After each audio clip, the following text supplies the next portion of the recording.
ततः समागताः सर्वे मानसास्तनयास्त्वया मम स्मरणमात्रेण हृष्टास्ते द्रुतमादरात्। मार्गे समुत्सवे जातो देवादीनां च गक्षताम् तथा हरगणानां च सानन्दमनसामति। गजगोव्याघ्रसर्पाश्च जटाचन्द्रकला तथा जग्मुः सर्वे भूषणत्वं यथा योग्यं शिवेक्षया। प्रिय दर्शकों नमस्कार, एक बार फिर से उपस्थित हूँ आप सबके सामने। आज मंगलवार के कार्यक्रम में आपसे चर्चा करूँगा विवाह कब हो, विवाह का आकलन कब किया जाए, क्योंकि सामान्यतया जो ज्योतिष जैसा विषय है ये मार्गदर्शन देता है एजम्पशन के आधार पर, है ना। किसके आधार पर? प्रेडिक्शन के आधार पर। आप प्रेडिक्ट करते हैं और जितनी मजबूत और अच्छी गणना है,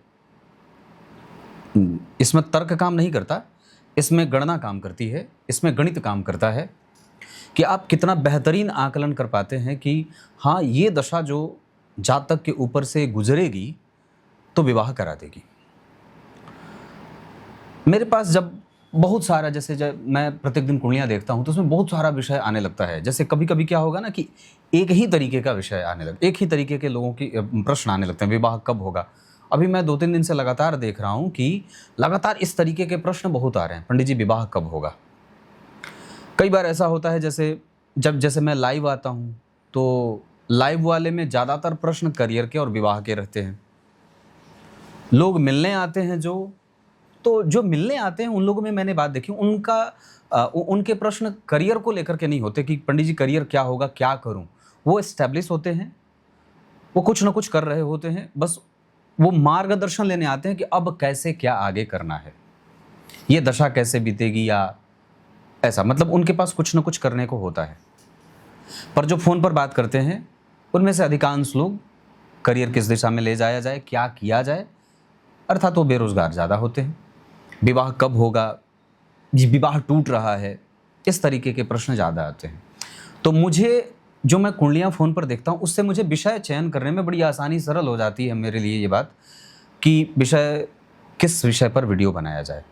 तो आज मैं आप लोगों के सामने इस तरीके के ही प्रश्न को या कुंडली देख करके ये कैसे जाने कि विवाह कब होगा, इसके लिए 2 से 3 सिद्धांत होते हैं, जिसमें एक सबसे सरल जो सिद्धांत है वो मैं आप लोगों को बताऊंगा। और उसके लिए आपके पास आपकी लग्न कुंडली होनी चाहिए और आपको इतना पता होना चाहिए कि आपको कौन सी दशा चल रही है। कार्यक्रम के आरंभ में मैंने जो श्लोक पढ़ा है वो शिवपुराण का है, जिसका अर्थ कार्यक्रम के अंतिम हिस्से में बताऊंगा। बहुत चित्त को स्थिर करके, मन को शांत करके कार्यक्रम सुने और शिवपुराण अगर आपके घर में है तो ज़रूर पढ़ें। रामचरितमानस अगर आपके घर में है तो ज़रूर अपने घर के ठाकुर जी को एक ही पेज हो सके पर ज़रूर सुनाइए। मैं अक्सर ये बात आप लोगों से कहता रहता हूँ कि आप कोशिश करें कि आप जिस कमरे में सोते हैं उस कमरे की सफाई खुद से करें। बच्चों को ये आदत डलवाएं कि वो कम बोलें। आप खुद में भी अगर ये बात बन पड़े तो आप कोशिश करें कि जितना ज़्यादा हो सके कम बोलने की आदत डालें। इशारों में बात हो जाए, सबसे कम स्वर में आप कितना बोल सकते हैं इसकी आदत डालें। आइए विषय पे बात करते हैं। और मुझे भी ये लगता है कि जितनी देर मैं वीडियो में बोलता हूँ और फ़ोन पर बोलता हूँ उसके बाद बड़ा कम ही बोलता हूँ, तो इस वजह से कभी कभी ऐसा बोल लिया कि आप लोगों को भी ये करना चाहिए, उसका बड़ा अपना लाभ हो जाता है। तो क्या कहा, सबसे सामान्य सिद्धांत, आपको इसमें सिर्फ ये देखना है कि आपके ऊपर से दशा कौन सी चल रही है और अगर समस्या विवाह की है तो कि क्या इस दशा काल में विवाह हो सकता है। तो मान लीजिए किसी जातक की कुंडली बनी 4 नंबर की, मैंने 4 नंबर की कुंडली बना ली और ये कुंडली आप किसी भी लग्न के हों, बस आपको सिर्फ ये देखना है कि आपको कौन सी दशा चल रही है। तो सबसे पहले क्या देखना है कि आपको कौन सी दशा चल रही है पहले नंबर पे आपने ये देख लिया, तो बहुत स्पष्ट है, आपको ये पता होगा कि आपको कौन सी दशा चल रही है, चाहे राहु की ही क्यों ना हो, राहु केतु की ही क्यों ना हो, शनि सूर्य चंद्रमा मंगल राहु गुरु शनि बुध केतु आदि जैसे भी। उसके बाद आपको दूसरे नंबर पे ये देखना है कि वो ग्रह जो दशा में अभी चल रहा है वो शुभ ग्रह है या पापक ग्रह है। तो आपको शुभ ग्रह जानना होगा। शुभ ग्रह हैं शुक्र, बुध, चंद्रमा और गुरु, ये नैसर्गिक शुभ ग्रह कहे गए हैं। और पापक ग्रह हैं शनि, मंगल, राहु और केतु, ये नैसर्गिक पापक ग्रह। तो आपने सबसे पहले क्या देखा, कौन सी दशा चल रही है। दूसरे नंबर पे क्या देखा कि जो दशा चल रही है वो शुभ ग्रह है या पापक है। अब तीसरे नंबर पे ये देखना है कि अगर वो शुभ ग्रह है तो किस भाव में बैठा है, तो शुभ भाव में बैठा है या अशुभ भाव में बैठा है। तो शुभ भाव कौन कौन से हैं, शुभ भाव है लग्न, चतुर्थ, पंचम, नवम, दशम। सप्तम अशुभ भाव में माना गया, इसे पाप भाव तो नहीं पर मारक भाव कहा गया, पर केंद्र होने के कारण इसे भी मैं शुभ ग्रह ही कहूंगा, शुभ भाव ही कहूंगा। और चूंकि बात विवाह की चल रही है, इस वजह से सप्तम भाव को आप पापक नहीं कह सकते, मारक नहीं कह सकते, क्योंकि विवाह के लिए यही भाव देखा जाता है। तो जब बात विवाह की होगी तो शुभ भाव में सप्तम भाव भी आएगा, इसके अलग विपरीत वो मारक भाव भी होता है। पर चूंकि विषय मारक का नहीं है, विवाह का है, तो हम सप्तम भाव को भी शुभ भाव ही मानेंगे। क्लियर है। तो पहले दशा देखा, फिर शुभग और पापक ग्रह देखा। शुभग ग्रह में शुक्र बुध गुरु चंद्रमा देख लिया, पापक में शनि मंगल राहु केतु हो गए। अब क्या देखा कि किस भाव में, भाव जो दशा चल रही है उस भाव का स्वामी किस भाव में बैठा, तो शुभ भाव में बैठा। अब चौथे नंबर पे देखना है क्या कि भाव में बैठने के बाद वो किस राशि में बैठा है, शुभ ग्रह की राशि है या पापक ग्रह की राशि है। तो पापक ग्रह की राशि है मंगल की राशि, यानी कि 1 और 8, ये पापक ग्रह की राशि है। उसके बाद पापक ग्रह की राशि है 10 और 11, ठीक है, ये पाप ग्रह की राशियां हैं। पापक ग्रह की राशि का अर्थ क्यों, क्योंकि इनके स्वामी पापक ग्रह होते हैं। 1 नंबर के स्वामी मंगल, वृश्चिक राशि के स्वामी मंगल, ये पापक ग्रह हैं। 10 नंबर के स्वामी शनि, 11 नंबर के स्वामी शनि, ये पापक ग्रह हैं। तो आपने क्या देख लिया कि जो ग्रह दशा में है वो किस राशि में बैठा है, भाव तो देख लिया, उसके बाद वो राशि देख ली। तो अगर दशा का स्वामी इन भावों में, इन राशियों में बैठा हो, शुभ भाव में बैठा और अगर शुभ राशि में बैठ गया। शुभ राशि कौन कौन सी है, अब इसको मैं यहां लिख देता हूं। शुभ राशियां कौन कौन सी हैं, 2 हैं, 4 है, 6 है, 7 है, उसके बाद 9 है, 12 है ना। 2 शुक्र की राशि, 7 शुक्र की राशि, 4 चंद्रमा की राशि, 6 बुध की राशि, 3 भी शुभ ग्रह की राशि है, 9 और 12 गुरु की राशि है। ये शुभ राशियां हैं। तो भाव भी शुभ, राशि भी शुभ, जो ग्रह दशा में है वो भाव भी शुभ में बैठ गया, केंद्र और त्रिकोण में। राशि भी शुभ ले लिया, मतलब 3, 2, 4, 6, 7, 9, 12। तो विवाह उस दशा काल में जिसकी दशा चल रही है उसके आरंभ में ही हो जाएगी, मतलब उस दशा काल के आरंभ में ही विवाह हो जाएगा, पहले चरण में ही विवाह हो जाएगा। विवाह उस दशा के आरंभ होते ही हो जाएगा।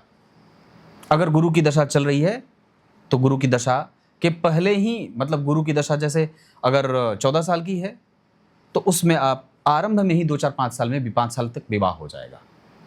और अगर जो दशा चल रही है, अगर वो पापक ग्रह की राशि में बैठा है तो विवाह मध्य की अवस्था में होगा, मतलब उस दशा काल का कुछ समय बीत चुका होगा, 5 साल, 4 साल, 3 साल बीत चुका होगा, 6 साल बीत चुका होगा, फिर विवाह मध्य की दशा में होगा।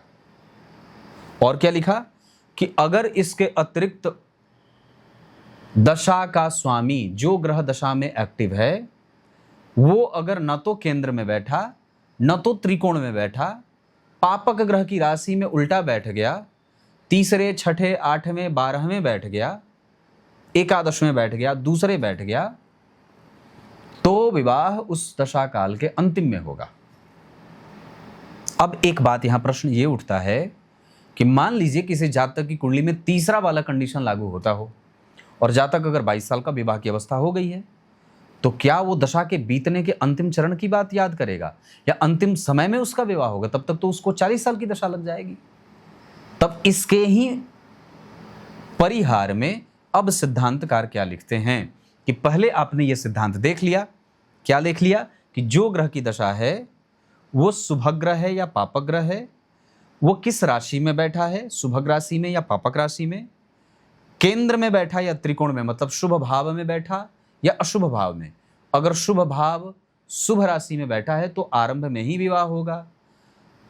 पापक ग्रह की राशि में बैठा है और पापक ग्रह की राशि में बैठा है तो मध्य में विवाह होगा। और अगर इन भावों के अतिरिक्त बैठा है, तीसरे, दूसरे, छठे, आठवें, एकादशवें, 12वें भाव में बैठा है तो दशा के अंतिम में विवाह होगा। पर अब इसमें क्या कहा कि अब ये सिद्धांत तो एक सामान्य सिद्धांत हो गया ना जी। अब जातक को विवाह की दशा चल गई और विवाह पता चला कि अंतिम में ग्रह बैठ रहा है, कि वो 12वें भाव में बैठा है, 8वें भाव में बैठा है, पापक ग्रह की राशि में बैठ गया। पापक ग्रह की राशि मैंने बताई थी 1, 8, 10, 11। शुभ ग्रह की राशि में बैठा है तब तो विवाह जल्दी ही हो जाएगा। लेकिन अगर वो पापक ग्रह की राशि में बैठ गया और केंद्र और त्रिकोण में नहीं बैठा है तो उसके विवाह का एजम्पशन, उसका प्रेडिक्शन ज्योतिषी को कैसे करना चाहिए? तो उस पे लिखते हैं, अब इसको मिटा देता हूं, और उस पे लिखते हैं कि कैसे। उसके लिए आपको लग्न और नवांश चक्र देखना होगा। अब आपको लग्न कुंडली देखनी होगी, लग्न और नवांश दोनों देखना होगा। ये सामान्य रीति है जो मैंने आपको बताया है। तो अब आपको क्या देखना है? दूसरा सिद्धांत कि विवाह कब होगा इसका पता कैसे लगाएं? तो लग्न के अधिपति, लग्न कुंडली के लग्नेश, तो लग्न कुंडली के लग्नेश कौन हो गए? चंद्रमा। वो नवांश में कहां बैठे हैं? नवांश में वो कहां बैठे हैं? जहां बैठे हैं, मतलब नवांश कुंडली में वो जिस राशि में बैठे हैं, जिस राशि में नवांश में लग्नेश बैठे हैं, इसका स्वामी, लग्न के स्वामी नवांश में कहां बैठे और उस राशि का स्वामी कहां बैठा है नवांश चक्र में, जहां बैठा है उससे ठीक दूसरे घर में। उदाहरण फिर से देता हूं, लग्न कुंडली के लग्नेश चंद्रमा नवांश चक्र के जिस राशि में बैठे हैं उस राशि का स्वामी जहां बैठा हो उससे ठीक दूसरे भाव में जब कभी भी शुक्र, चंद्रमा और गुरु का गोचर होता है, उसी समय व्यक्ति का विवाह होता है। अब इसको मैं उदाहरण से समझाता हूं जिसमें आपको ये चक्र मिटा करके एक नई फ्रेश कुंडली बना देता हूं, तब आपको समझ में आएगा। मैंने 1 नंबर की कुंडली बना दी, ये 1 नंबर की कुंडली बन गई। किसी जातक की कुंडली है ये और उसकी कुंडली मेष लग्न की है। अब पहला वाला सिद्धांत तो आप जान गए, लग्न कुंडली के लग्नेश अर्थात मंगल। अब इसको मैं नवांश चक्र भी बना देता हूं, नवांश चक्र भी इसको मान लेता हूं। मान लीजिए किसी जातक की कुंडली मेष लग्न की बनी, उसकी कुंडली के लग्नेश मंगल हो गए, वो नवांश चक्र में बैठ गए मकर राशि में, मतलब लग्नेश मकर राशि में बैठ गए। अब इस भाव का स्वामी नवांश में जहां बैठा हो, अर्थात मान लीजिए मैंने शनि को यहां बिठा दिया, क्योंकि लग्न कुंडली के लग्नेश नवांश चक्र के मंगल मकर की राशि में बैठे थे, जिसके स्वामी होते हैं शनि, और शनि नवांश चक्र में जहां बैठे हैं उस चक्र में उससे ठीक अगले भाव की राशि में, शनि अगर कर्क राशि में बैठे हैं तो नवांश चक्र में 5 नंबर की राशि अर्थात उसके ठीक अगले भाव की राशि में जब कभी गोचर से गुरु, चंद्रमा और शुक्र जाएंगे तब व्यक्ति का विवाह होगा। समझ गए? क्लियर है? एकदम स्पष्ट है ये, और ये सिद्धांत अब माना हुआ है और इसको आप लोगों को भी समझ लेना चाहिए।